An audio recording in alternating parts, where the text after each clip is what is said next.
Firman Tuhan saya percaya ketika kita sedang lemah, kita ada penyakit, kita ada sesuatu masalah, Dia jalan keluar. Firman Tuhan ya dan amin, katakan amin. Dan Dia akan menjawab segala kebutuhan kita asal kita percaya kepada Dia. Tema kali ini adalah menjadi gereja pemuridan yang sehat. Itu kemarin huruf kecil ya. Sekarang dan berdampak bagi dunia.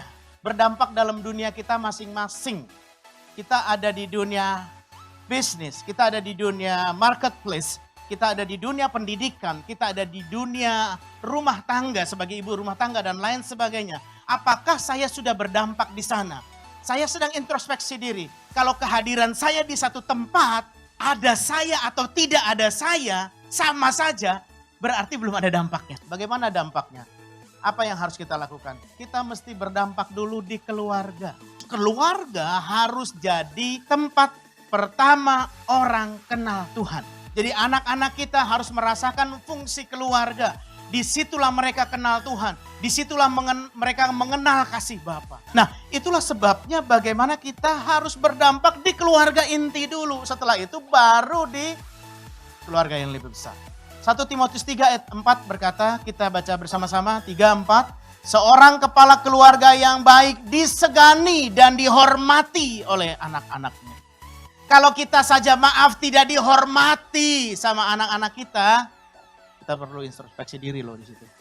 Jangan suruh tantenya yang didik dia, jangan suruh neneknya, kakeknya. Udahlah saya pusing lah sama dia, udahlah kakeknya aja kasih pindahin. Taruh keluar kota kayak supaya dia bisa dididik gitu. Nah saudara, itu sebabnya sebelum kita berdampak di dunia yang lebih besar, di keluarga dulu, baru ke keluarga besar. Adakah mereka terima Tuhan Yesus lewat saya? Tidak juga harus lewat saya. Apakah saya bisa membuka pintu itu untuk orang lain juga boleh memberitakan kabar keselamatan kepada keluarga kita? Kadang saudara mungkin mikir gini, kalau sama kita mungkin gak enak atau dia ngerasa apa gitu ya karena saudara. Coba perlu orang lain, pernah gak kita usahakan seperti itu? Lalu kita berdampak dalam pekerjaan kita. Pekerjaan atau perusahaan, kantor itu yang saya tahu setiap tahun mereka menetapkan target yang baru. Ada standar yang dibangun. Ada fokus yang harus dilakukan. Nah kalau gereja kita melakukan seperti itu sesuai namanya. Jadi perusahaan pasti menetapkan target yang lebih lagi, yang bisa dicapai untuk para karyawannya. Jadi kalau kita sebagai karyawan, apakah saya sebagai karyawan sudah berdampak di pekerjaan? Apakah dengan saya menjadi karyawan, perusahaan itu cukup terbantu? Ya kalau karyawannya ratusan ribuan mungkin tidak ketara bantuannya gitu. Mungkin hanya di skop pelayanan kita. Tapi minimal kita bisa melakukan dampak itu. Jadi apa yang harus kita lakukan? Kalau kita sebagai karyawan, apakah kita bekerja dengan jujur? Satu kata aja, jujur. Sama-sama bilang jujur. Integritas itu sederhananya jujur. Jujur dengan apa yang kita lakukan. Jujur dengan apa yang kita perbuat. Jujur dengan apa yang kita katakan, sikap kita dan lain sebagainya. Kalau jujur itu saudara, saya percaya kredibilitas kita pasti bagus di atasan sama di depan rekan kerja. Amin gak? Jadi kalau kita jujur pun kita tidak manipulasi orang. Kita apa adanya.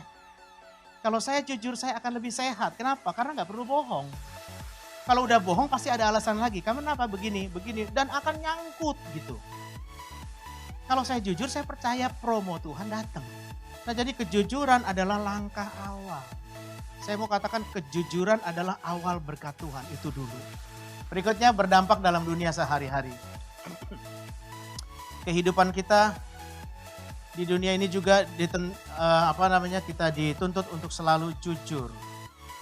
Jujur bukan saja kita orang-orang di gereja saja, tapi kita juga mesti berdampak kepada orang yang di luar. Bagaimana dia bisa melihat kejujuran yang kita praktekkan dalam kehidupan kita. Apakah kita berdampak dalam kehidupan seharian kita? Keseharian kita sebagai apa? Ibu rumah tangga.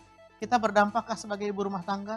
Ataukah kita melakukan hal-hal yang kita lakukan itu, aduh udah kesel, sungut-sungut. Kenapa? Karena tiap hari nganter anak sekolah, tiap hari masak, tiap hari melakukan pekerjaan-pekerjaan rumah. Meskipun bersyukur ada pembantu yang bantu dan meringankan pekerjaan, tapi tetap gara-gara ngurusin itu terus, kan pasti masak kan pasti beresin ruangan kan. Tidak nyapu, tidak nyuci, tidak ngepel, tapi ketika saudara misalnya masak sesuatu yang kecil kan air berantakan pasti dilap, pasti ngerjain kan namanya hal-hal itu.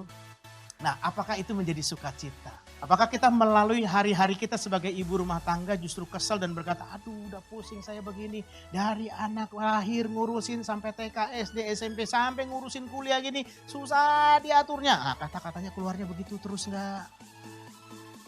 Kalau begitu berarti kita sudah berdampak sebenarnya, tapi tidak tulus hati.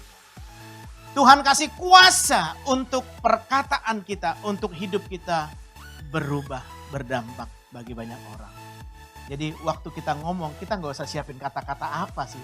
Tapi dari hidup kita mulai keluar jamahan Tuhan, mulai keluar kasih Tuhan. Kasih itulah yang akan menolong keluarga kita. Kasih itulah yang akan menolong orang yang kita jumpai, yang sedang kita tolong, sedang kita sharing dan lain sebagainya. Ternyata impartasi, itu namanya impartasi hidup, saudara.